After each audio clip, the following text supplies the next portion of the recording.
আমরা সবাই ঢাকা যাওয়ার জন্য প্রস্তুতি নিচ্ছিলাম। প্রচুর বৃষ্টি হচ্ছে। আমরা ঢাকা গিয়ে পৌঁছালাম, অনেক আনন্দ করলাম এবং আমার মেয়েটা কানাডায় চলে গেল। খারাপও লাগছে, কিন্তু আবার এই ভেবে ভালো লাগছে যে আমার মেয়ের অনেক দিনের শখ ছিল যে বাইরে পড়ালেখা করবে।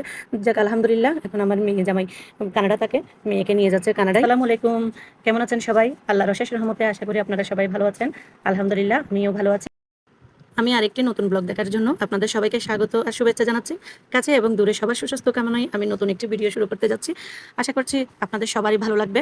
ভিডিওটি দেখে আপনাদের যদি কোথাও কোনো অংশ ভালো লেগে যায়, একটি লাইক দিয়ে ভিডিওটা কন্টিনিউ করবেন। ঢাকার উদ্দেশ্যে রওনা দিয়েছি আমরা ঠিক 4টায়, আমাদের গাড়ি ছেড়েছে। তো দেখতে পেয়েছেন আপনারা, সেদিন প্রচুর বৃষ্টি ছিল। বৃষ্টির মধ্যে আমাদের গাড়ি ঝাপসা দেখছিল, সামনে কি আসলে সেটা ভালো করে দেখাও যাচ্ছে না। তো আমরা আস্তে আস্তে অনেক দূর পর্যন্ত চলে এসেছি।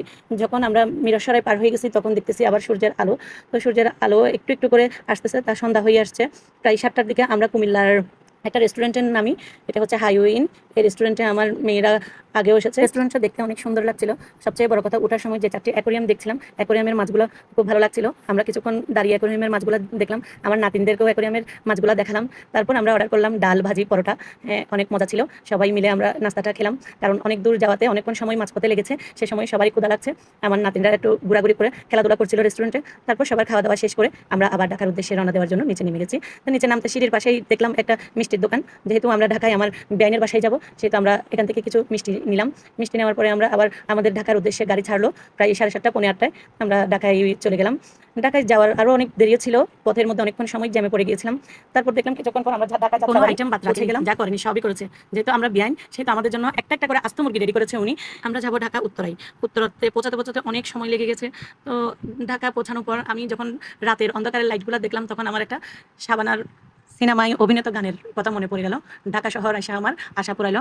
আসলে আমাদের সবসময় ঢাকা যাওয়া হয় না, মেয়ে বিয়ে দেওয়ার কারণে এখন একটু ঢাকায় আসা যাওয়া হয়। যাই হোক, আমরা বেআইন বাড়িতে পৌঁছে গেলাম। বেআইন আমাদেরকে অনেক জোরাজুরি করলো নাস্তা খাওয়ার জন্য। আমরা যাই ওখানে পৌঁছাইতে 11:30 বেজে গেছে রাত। তো রাতে 11:30টায় আমরা কোনো নাস্তা পানি খেলাম না। তাড়াহুড়ো করে বেআইন আমাদের জন্য অনেক অনেক সুন্দর করে টেবিল সাজিয়ে একেবারে রাতের ডিনারের আয়োজনটা করেছে। কোনো সম্মানের কোনো ত্রুটি রাখেনি। তো সব কাজকর্ম বেআইনকে একা হাতেই হ্যান্ডেল করতে হয়। তো আমরা সবাই রাতের খাবার দাবার শেষ করলাম, সবাই কিছুক্ষণ গল্প গুজব আড্ডা দিয়ে সবাই ঘুমিয়ে পড়লো। পরদিন সকালবেলা বেআইন খুব ভোরে উঠে আমাদের জন্য নাস্তা রেডি করলো। আমরা নাস্তা পানি খেয়ে সবাই এক একে ঘুমিয়ে থেকে উঠতেছে। মেয়েরা তো খুব আনন্দ করছিল, ওরা রাতে সহজে ঘুমায় নাই। ওরা প্রায় ভোর 4টা-5টার দিকে ঘুমিয়েছে। তাই তাদেরকে সকাল সকাল আর ডাকিনি। তারা ঘুম থেকে উঠতে উঠতে 12টা-1টা বাজছে। বেআইনের অনেক কষ্ট হয়েছে একজন একজন করে নাস্তা পানি দিতে দিতে। তারপর নাস্তা পানি খাওয়ার পর আমরা আবার দুপুরের ভাতের আয়োজন শুরু করলো। বেআইন দুপুরের ভাতের খাওয়ার টাইম হয়ে গেল। একেবারে আবার অনেক কিছু নতুন করে রান্না করেছে বেআইন। সবকিছু আমাদের বেড়ে বেড়ে দিয়ে সাজিয়ে রেখেছে। বুফে খাওয়ার মতো করে যার যেটা পছন্দ সেই অনুযায়ী সবাই নিচ্ছে। আমার প্লেটে আমার মেয়ে একেবারে একটা আইটেমও বাদ রাখেনি, খাবো আর না খাবো দেখুন একদম খুব সুন্দর করে সবগুলো আইটেম দিয়ে সাজিয়ে দিয়েছে। যদিও সবগুলো আইটেম তো একসাথে খেতে পারি। খাওয়া দাওয়া শেষে প্ল্যানিং চলতেছে সবাই কোথায় ঘুরতে যাবে।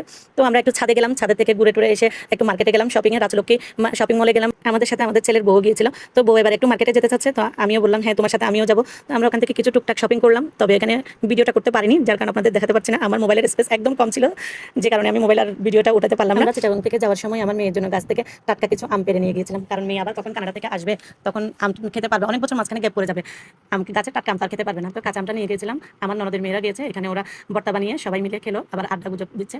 এবার যেহেতু রাতের 2:30টায় আমার মেয়ের ফ্লাইট পড়েছে, এখন সন্ধ্যার সময় আমরা নাস্তা খেয়ে নিলাম। খেয়ে মেয়ের ডকুমেন্ট সব গুছিয়ে নিচ্ছিল। ছেলেরগুলা ছেলের ব্যাগে দিয়ে দিচ্ছিল, মেয়েটা মেয়ের ব্যাগে দিয়ে দিচ্ছে। তো দুজনে মিলে ডকুমেন্ট গুছানো শেষ করলো। এবার মেয়ের দেবর ওকে একটা সারপ্রাইজ দিল। সারপ্রাইজটা হঠাৎ ও এসে দেখে অবাক, সাথে তো আমরাও ছিলাম, কেউ জানতো না এটা ওর দেবরের একাই প্ল্যানিং। তো আমরা গিয়ে দেখলাম একটা কেক নিয়ে এসেছে। ডিনারটা সবাই শেষ করেছে। এবার যেহেতু আবার এয়ারপোর্টে যাওয়ার পালার সময় হয়ে আসছে, অনেক খারাপ লাগছে। ছোট থেকে মেয়েটাকে আমরা বড় করলাম, এখন একা কখনো সে বাইরে থাকেনি, এখন একা থাকবে। মেয়েরও খারাপ লাগছে, আমাদেরও খারাপ লাগছে। যাই হোক,